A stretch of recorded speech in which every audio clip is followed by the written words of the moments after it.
pada tanggal 14 Agustus 1945 di sebuah rumah di Jakarta menjelang malam. Sultan Syahrir tengah duduk mendengarkan siaran radio luar negeri. Suara berderak dari radio tua itu mendadak berubah.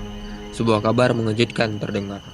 After the United States dropped the atomic weapons at Nagasaki on the 8th of August, the Allies celebrated victory over Japan on 15th of August, although the Japanese administration under General Koiso did not officially surrender with a signed document until the 2nd of September.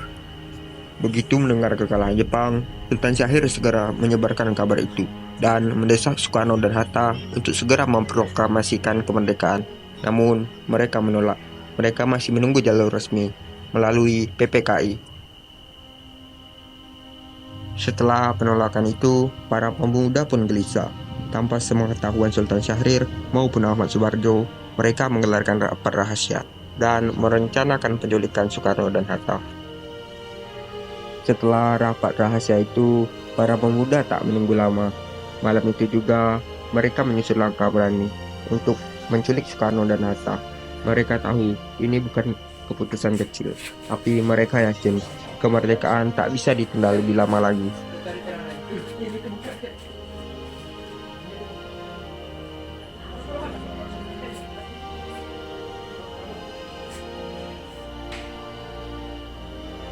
Dan kebetulan saat itu, Soekarno dan Hatta tengah membahas desakan para pemuda yang ingin kemerdekaan diproklamasikan tanpa menunggu lagi. Belum ada keputusan tegas, Bung Hatta. Kita masih menunggu perintah dari Jepang. Padahal Jepang sudah menyerah, tapi mereka masih ingin lewat PPKI. Maaf Bu, kami tidak bisa menunggu. Kami akan bawa kalian sekarang. Apa ini? Apa sekalian? Kami akan menghubung keselamatan dari pengambil Jepang. Apa ini semacam penculikan? Ini kami anggap keselamatan demi proklamasi mungkin dari rakyat. Ini kemerdekaan. Baik, tapi sejarah akan dinilai kalian. Baiklah kalau begitu, mari ikut kami. Baik.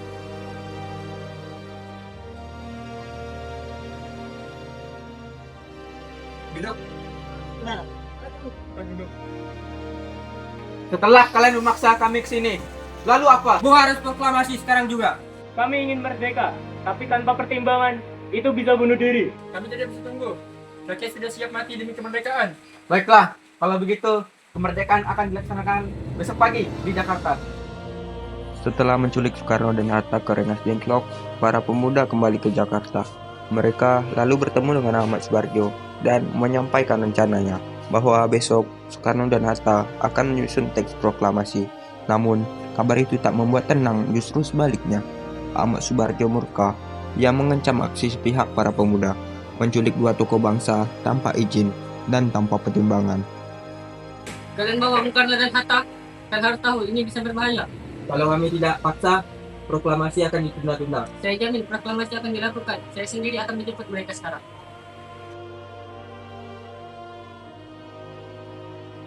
Setelah amarah mereda, Ahmad Subarjo hanya punya satu tujuan, yaitu menjemput Soekarno dan Hatta kembali.